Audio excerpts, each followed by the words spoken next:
Queridos irmãos, bom dia, sejam todos bem-vindos a essa casa abençoada.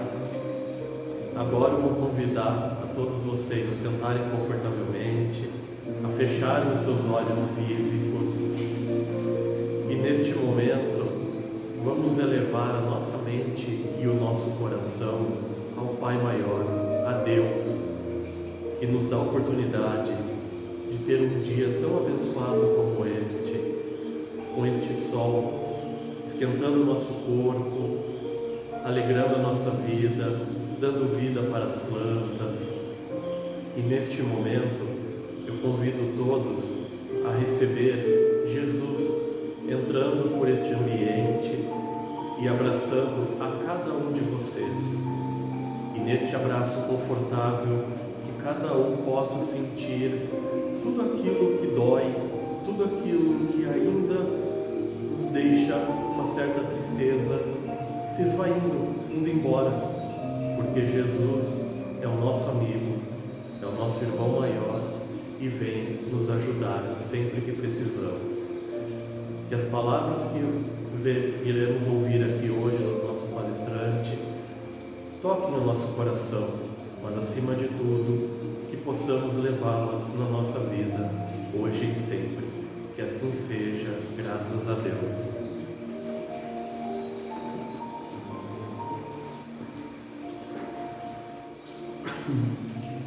Bom dia a todos. Bem?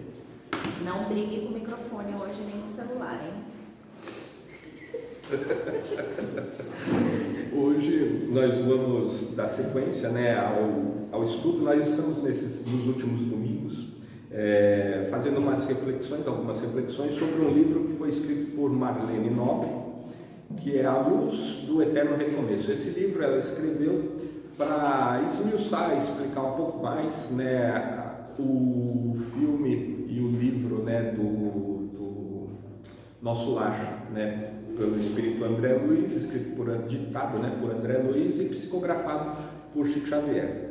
Então, nós vamos trabalhar essa questão. O capítulo nosso hoje é o capítulo 7, que é como medir o esforço e a dedicação. Então, nós vamos falar de bônus hora, um tema bem interessante no livro, Em paralelo, nós temos aqui a nossa caixinha de sugestões, onde vocês podem escrever e colocar alguma pergunta, se tem alguma questão, algum ponto que vocês gostariam de entender melhor à luz da doutrina espírita, você pode pôr o tema, escrever a sua pergunta, colocar na caixinha e a gente comenta um pouco.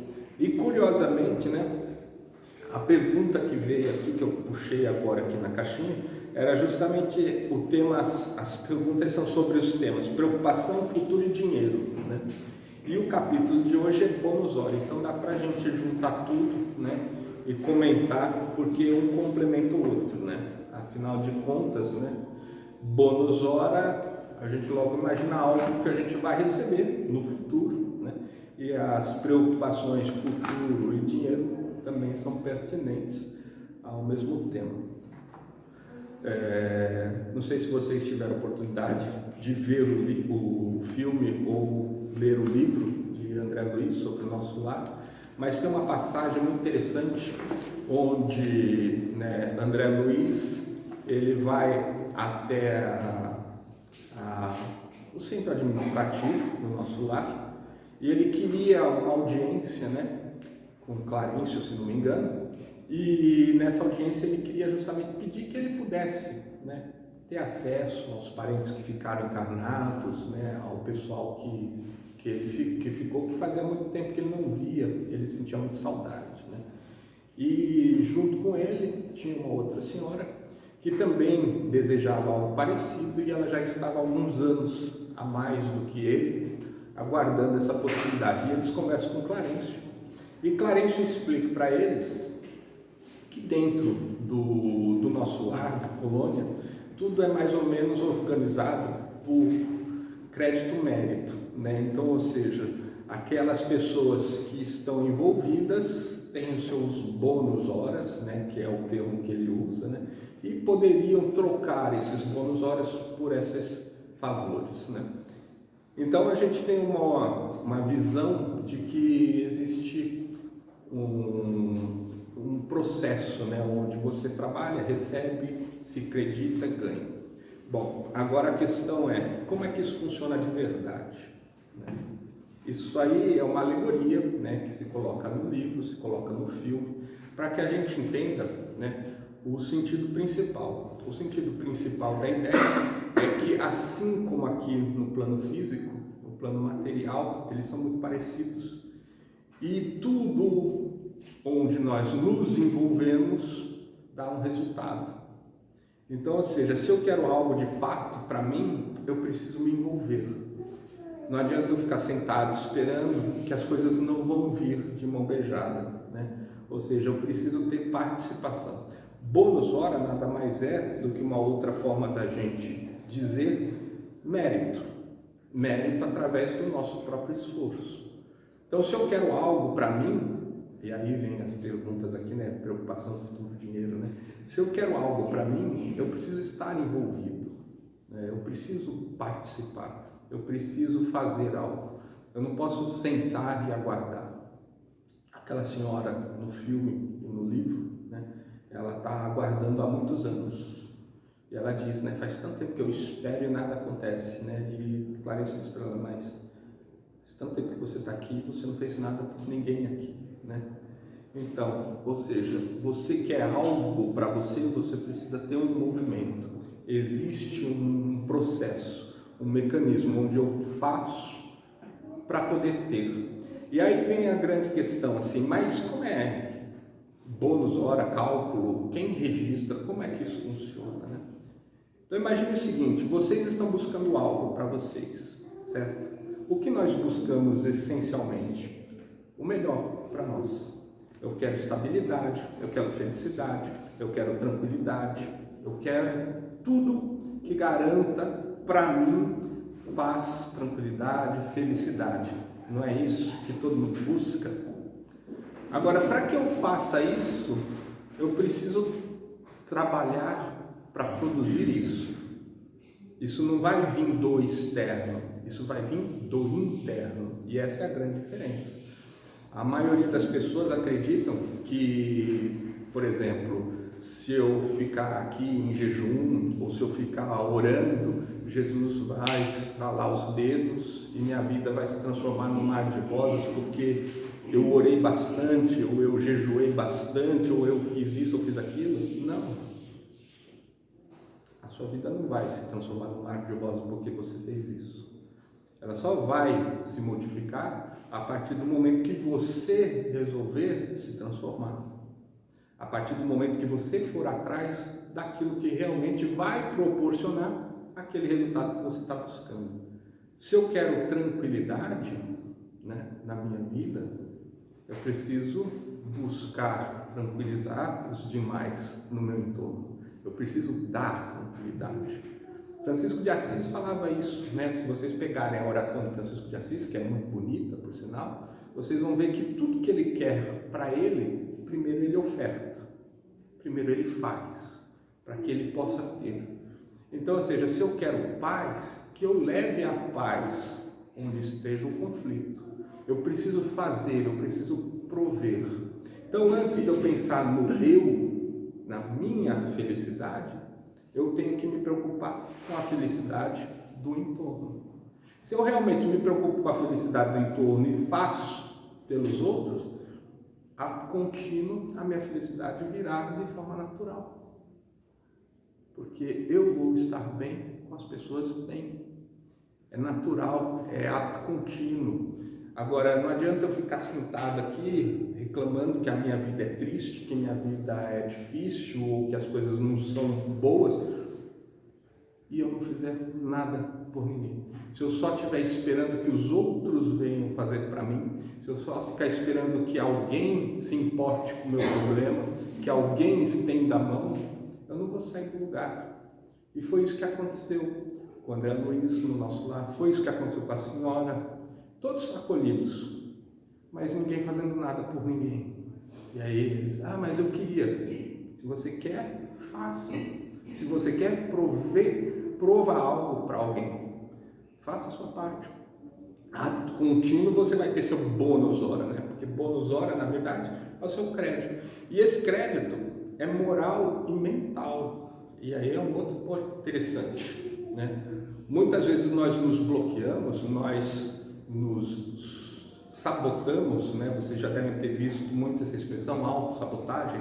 Nós fazemos muito disso porque não acreditamos ser merecedores de uma determinada felicidade, de um determinado sucesso, de uma determinada situação. E por que eu acredito que eu não sou merecedor disso? Porque eu carrego culpas no meu inconsciente, eu carrego traumas do passado, eu não consigo perdoar a mim, consequentemente eu entendo não ser merecedor. E se eu não sou merecedor, a vida vai colocar as portas na minha frente para mim entrar e ser feliz, para mim entrar e ter o meu sucesso, mas eu não vou ter coragem de segurar sequer na maçaneta dessa porta. Por quê? Porque eu intimamente não me vejo merecedor, porque eu não consigo perdoar a mim mesmo. Aí você entende, né? Porque Jesus falava lá atrás, aprenda a perdoar, o perdão liberta, o perdão transforma. Por quê? Porque se você perdoar você também perdoa o outro. Se eu não consigo perdoar a mim, eu não vou perdoar ninguém. Porque da mesma forma que eu sou rígido e duro comigo, eu vou ser rígido e duro com o próximo. Se eu não consigo perdoar as minhas falhas, os meus erros, eu não perdoo ninguém. E se eu não perdoo, eu vou me punir. Ato contínuo, né? Natural. Se eu estou em débito, eu mereço castigo, punição. E quem vai promover esse castigo e punição? Eu mesmo. O meu inconsciente. Aí você olha para a sua vida e você fala assim, nossa, eu tinha certeza que se eu fizesse isso ia dar um problema, mas ainda assim eu fiz, né? Fala, por que eu me coloquei nessa situação? Por que eu forcei? Porque no fundo você estava se punindo de alguma coisa. Então a gente precisa se libertar, a gente precisa perdoar. Como é que a gente faz isso? A partir do momento que eu deixo o meu problema pessoal em segundo plano e começo a observar os demais. Quando a gente começa a trabalhar no processo caritativo, seja ele qual for, né? A gente pode se empenhar aí, começar num processo pequenininho, pode se envolver em algo dentro do nosso núcleo familiar mesmo, não importa. Mas quando a gente começa um processo desse, quando a gente começa a olhar o problema do outro, muitas vezes a gente vai se pegar surpreso e entender que ele sofre demais perto da gente, que o problema dele era muito maior do que o nosso, que o problema dele era muito mais intenso. E aí vai diminuindo a carga que você joga nos seus próprios erros. Você vai vendo que as pessoas também erram, você vai vendo que é normal existir esses tropeços, e que se não houver perdão entre essas pessoas, elas não vão se melhorar. E você, quando perceber, você vai estar pedindo para que elas perdoem, para que elas se ajudem, para que elas... Aí você vai começar a falar, e eu faço isso para mim, né? É um processo, aí a coisa vai se transformando. E quando você começar a fazer isso para você mesmo, aí sim, você vai começar a ter o seu bônus hora, né? Você vai começar a ter, porque a tua mente te liberta. A tua mente te coloca numa condição. Para que a gente possa entender isso assim, de uma forma lúdica, imagine o seguinte, nós formamos um grupo de trabalho. E o nosso trabalho tinha que desenvolver um determinado documento. E nós fizemos isso com muito êxito. Ficamos em primeiro na apresentação do nosso trabalho. Só que eu não fiz nada. Mas o grupo, são meus amigos, né? Todo mundo participou, todo mundo se esforçou e a gente conseguiu o êxito. Por mais que eu esteja ali na frente, ganhando o prêmio, eu sei na minha mente que eu não fiz nada para merecer aquilo. E isso não tem ninguém que vá conseguir modificar. Não tem nada. E aí o que acontece? Para mim, não tem valor. Porque eu sei que esse prêmio eu não me esforcei, eu sei que eu não contribuí. E essa história eu não vou contar para os meus netos, né? Eu não vou ter orgulho dessa história, eu não vou lembrar, falar, aquele prêmio que eu ganhei porque me carregaram. Não. Vou deixar do lado. Então não adianta, né? Eu não vou ter recompensa se eu não tive o meu esforço. Agora, aqueles outros que se esforçaram ganharam, vão lembrar dessa história, vão contar, vai estar lá o troféu, o prêmio. E vão lembrar daquele que carregou também. Aquele ainda carregando um peso morto ali. Exatamente. Né? Quem nunca? Então, aí o que isso significa? Significa que é tudo da nossa mente. Eu não vou conseguir me perdoar por isso, eu não vou conseguir, a não ser que eu trabalhe. Né? Então eu preciso modificar. Então, se eu não estou em ação, se eu não me envolvo, eu não tenho resultado, eu não tenho mérito, eu não consigo ganhar nada. Então, para que eu possa ter, eu preciso ter participação. Então, quando a gente fala aqui bônus hora, não importa onde a gente trabalha, não importa a forma como seja, nem ali no livro ele pede para André Luiz que vá trabalhar lá com a vassoura, varrendo o salão ali, né, onde recebiam as pessoas. Não importa o tipo do trabalho, não importa a forma, importa sim que ele esteja fazendo e fazendo de livre e espontânea vontade. Porque também se eu estou fazendo apenas para receber algo em troca, também não tem valor, também não tem peso. Eu preciso fazer porque eu acredito ser necessário, porque eu acredito que possa contribuir, porque eu tenho vontade de fazer. Aí a coisa muda de figura. E por mais simples que seja, o trabalho é necessário, porque a gente só consegue o todo juntando todas as peças. Então não tem mais importante ou menos importante. Então quando ele vem trabalhar esse tema, né, do bônus hora, ele está mandando uma mensagem, né, subliminar de que todos nós precisamos, para ter os nossos objetivos, envolvimento, participação e ação. Se não tiver isso, não vem de graça. Não importa onde eu esteja, nada vai ser dado de graça. Como a gente costuma dizer por aí, né, não tem almoço grátis, né? Todo mundo tem que pagar por alguma coisa. Então, o que eu preciso fazer é me doar. Então, o processo é esse. O Espiritismo ele parte muito forte nessa questão da caridade. Por quê? Porque a única forma de você começar um processo onde você vai tirar o seu eu do foco central é justamente o trabalho caritativo. É no momento em que você se obriga a olhar para o lado, onde você se obriga a perceber a dificuldade do outro, onde você se obriga a fazer algo que não é para você, é pelo próximo. Aí você começa. É um processo, passo a passo, lento, gradual.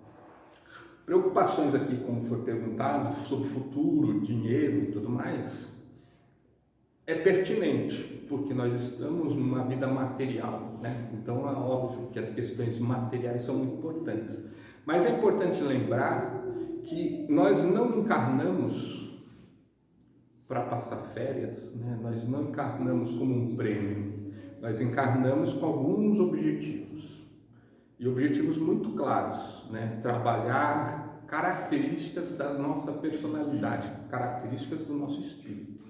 Então, por exemplo, a vida vai proporcionar cenários que vão gerar as dificuldades, que vão forçar que determinadas características da nossa personalidade sejam modificadas, sejam retrabalhadas. Então, por exemplo, questão material. Se eu sou muito materialista e eu quero de fato deixar de ser materialista ou iniciar um processo para ficar menos materialista, eu vou ter muita dificuldade com questões materiais. Não faz sentido eu querer ser menos materialista e nascer filho de um sultão lá do Oriente Médio com bilhões e bilhões de petrodólar na conta. Não faz sentido nenhum. Né? Mas se eu quero trabalhar com essas questões, a vida vai ter que propor um cenário onde eu vá lidar com isso. Então, se os meus problemas são de ordem emocional, a vida vai colocar atrito, eu quero ser mais paciente, eu vou conviver com pessoas que vão me provocar, seja na escola, seja em casa, seja no trabalho, eu vou estar lidando com espetos, justamente porque para que eu me transforme, para que eu me modifique.